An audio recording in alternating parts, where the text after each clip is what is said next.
dito, Pensonic na naman. Ang sira nito mga master, nakiblatan no. Wala siyang power. Ang model niya ay, tingnan natin sa likod. This is 32 inches mga master, Pensonic. Ang trouble niya, walang power. So, checkin natin kung ano sira ng mga master.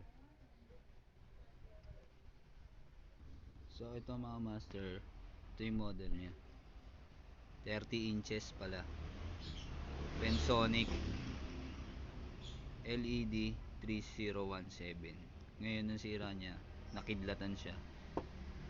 Pwedeng mainboard na. So papalitan natin mainboard. So ayan mga master, nakalas na natin siya no. Ito yung mainboard niya, isang board lang siya. So babakasin natin siya no. Tanggalin nyo na yung mga connection.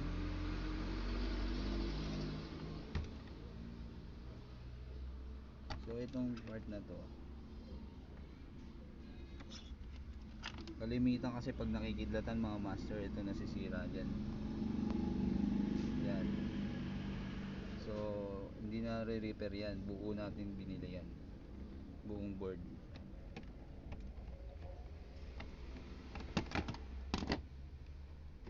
So meron tayong binili sa Quiapo mga master, isang set. Ito yung bagong bili natin mga master no. So hindi siya pares na parehas, pero i-convert na lang natin mga master. So ito yung original niya mga master no. Medyo malayo sa bago, kasi yung dito pa lang magkaiba na sila tsaka dito. So kung pagkakatapatin nyo, malayo talaga siya. Dalawa kasi HDMI na itong bago nating board, pero pwede natin i-convert yan mga master, halos pares lang sila. So mabibili nyo tong kit na to sa halagang 1,500 sa Quiapo. Isang set na yan mga master, may kasama siyang remote.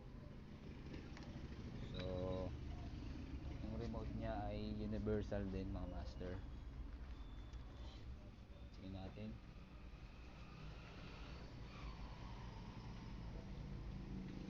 So yan mga master, yan yung remote na kasama. Pagbili niyo tong kit na to, so testing natin no, kung uubra siya mga master. Kakabit na natin mga master.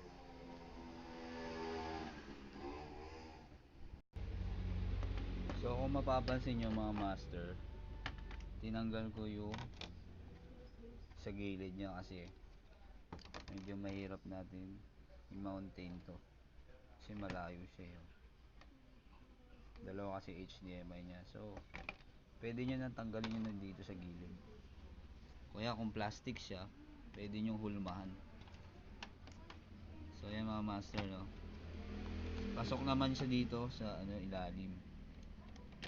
Medyo aangat lang siya. So yung connection nya halos pares lang. Ito yung connector sa backlight ng screen. Yan mga master.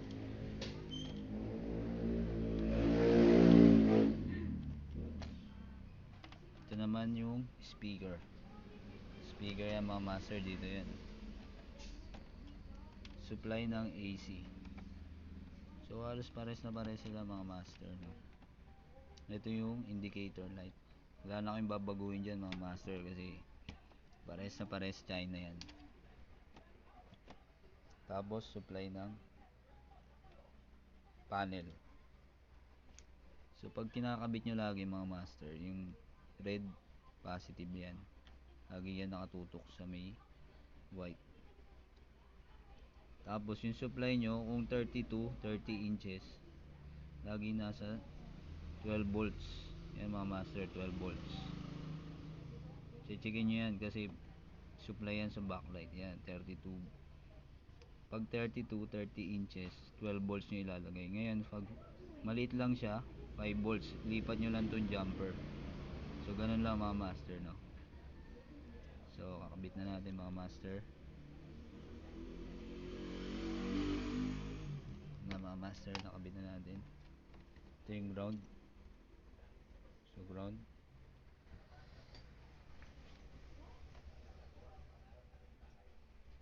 So check natin mga master, no.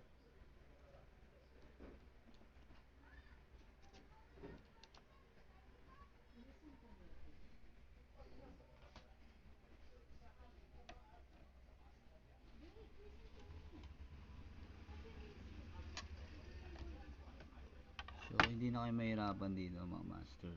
Pagka binili nyo ay replacement lang, no. Pero pagka bumili kayo nito, minsan hindi siya nakaprogram sa 32, no. Papa double check nyo sa supplier kung nakaprogram na siya ng 32 inches. Kasi minsan naka-encounter na ako ng ano, pareha sila ng board pero pagdating sa screen ko hindi sila tugma. So kailangan nakaprogram siya sa kung ilang inches yung screen nyo, papaprogram nyo siya. So yan mga master, nakabit na natin, oh. Check na natin, double check. So speaker, backlight, panel, indicator light, and AC. So try natin mga master kung good, no. So ang sira nito mga master, walang power, no. Try natin kung kakailaw na siya.